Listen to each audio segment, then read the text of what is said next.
Flas për këtë pjesë, më rikthen në atë rësim ku kam qenë, por faleminderit Zotit dhe miqve, familjarëve të mi që më kanë qëndruar afër. Një vit unë nuk kam dashur hiç, as dal nga shtëpia, as domethënë e vetmja gjë që më bënte që të dua prap jetën ishin ilahite Melita Burnikut, që më bënin që ta dua prap jetën, që mos ta harroj kur fjalën e të Madhit Zot, po ashtu dhe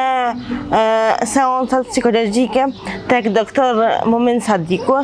si dhe Linda Mihillaj, që për mua kanë qenë një mbështetje jashtëzakonisht e madhe, sepse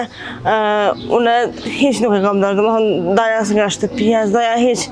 as domethënë në atë sopë të rësirës ku isha, e doja vetëm ilahit e Melitës.